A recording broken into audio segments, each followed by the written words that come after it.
Morning, everyone. Good morning. Buddy and Stephanie here from the Dimon Homestead. Today is our last day of rain for a while, so that is very exciting. Yes.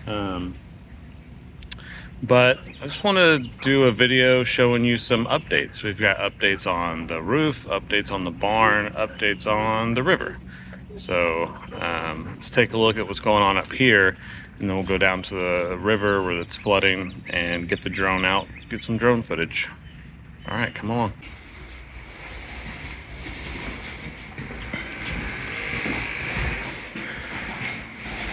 Steph is starting the priming. In the office, we are getting close to having the office ready to go. We got the window, the AC unit, and the breaker box taped off. Taped off most of the little plugs and everything around. I just got finished vacuuming in here. Minxie. Oh, baby. That's our new dog. Yeah. Minxie's our new dog now. Minxie, no. Ow.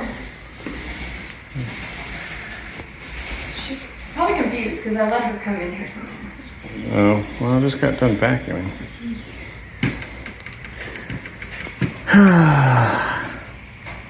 Found another roof leak this morning over in Alora's room, where they also wrapped the rope around the vent pipe. I don't think we talked about that yet.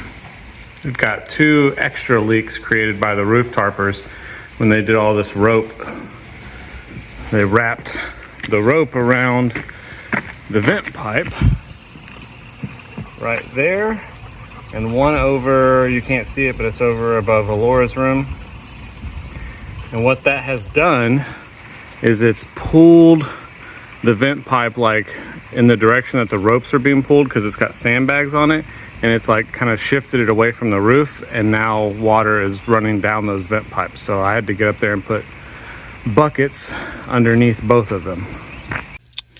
Okay, this is the vent pipe above Elora's room, Elora's bedroom.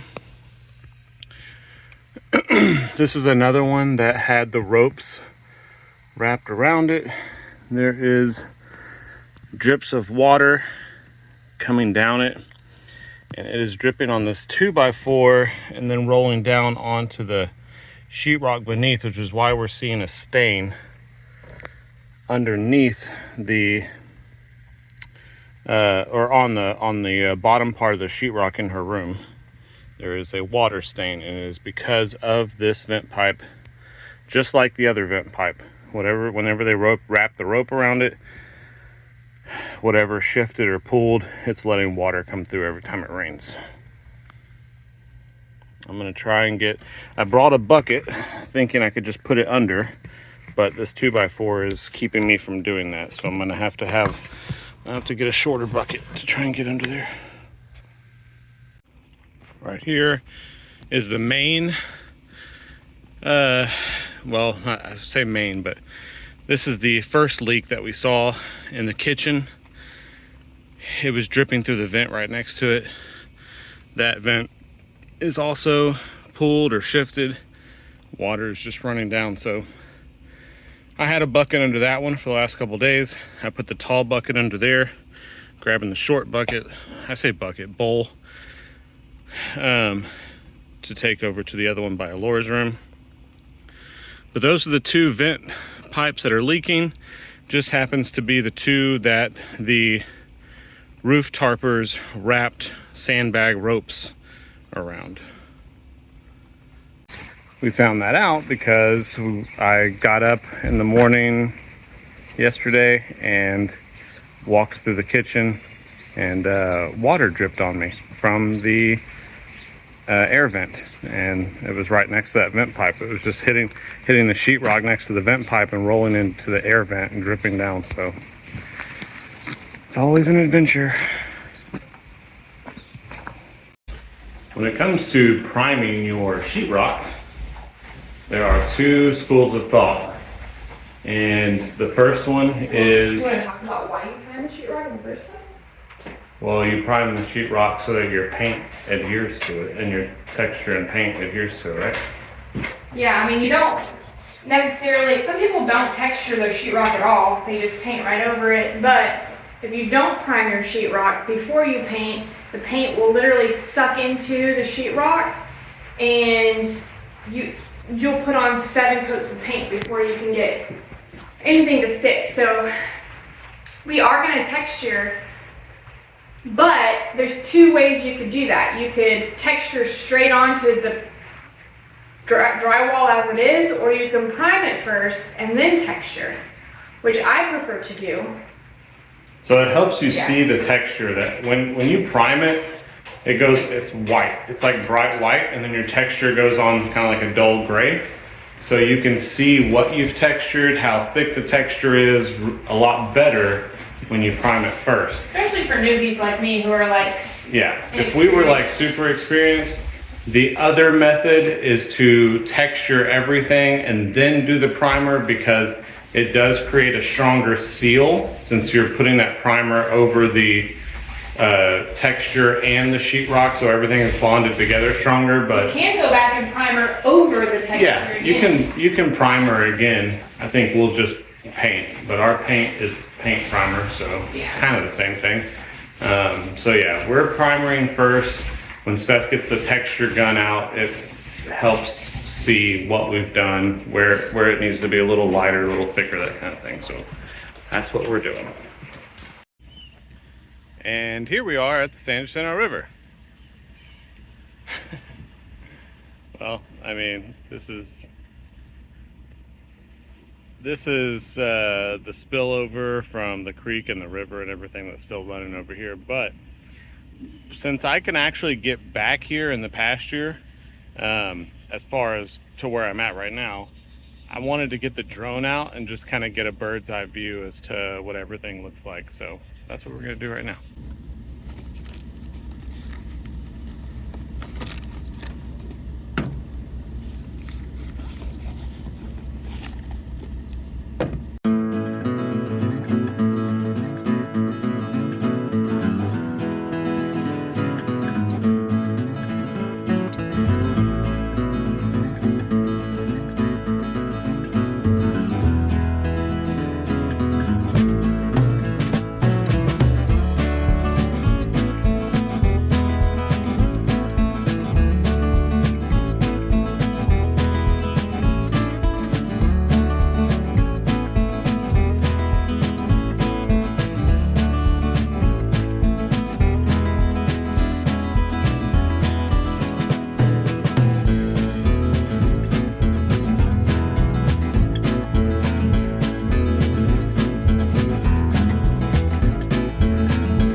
an update in here. The texture and the primer is done. It looks great. We are, yes, it does look great. Steph said that she was not happy with the texture in this room because she thought that she didn't get it thick enough, but I think it looks perfectly fine. We had to move all of our stuff in here because we finished the ceiling. The ceiling sheetrock in the big area is done. I actually see a place that needs a screw. It needs a screw? All right, well, let's go grab the lighter. No.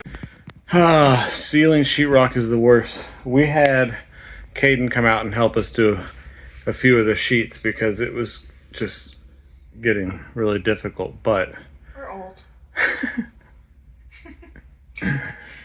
it's done. Old gray man. The hardest part of this entire barn, the ceiling sheetrock, I feel like the most difficult part. No? I still have to mud and tape and float that. Well, yeah, I know, but I'm just talking about bag breaking, which I guess mud and taping and floating. Anyway, the ceiling sheetrock is done. We're tired and hurting and sore, but that's all we're gonna do for today. Feels good though. All the insulation is done. Feels great, right? Yeah. I'm really excited to hear what it sounds like with the rain. Yeah. And now the rain's going away. Well, I hear the rain thundering. It is thundering, but we're not supposed to really get a lot of rain anymore for a whole week. Yes. That's exciting. All right, guys. Well, thank you so much for joining us on this one. Just updates on everything. We'll catch you on the next one. Bye. Bye. On the Denman homestead, where the sun sets golden in the west, we live in harmony with nature, doing what we love best. From the garden to the kitchen, and the bees inside their hive. On the Denman homestead, come along and plant, nourish, thrive.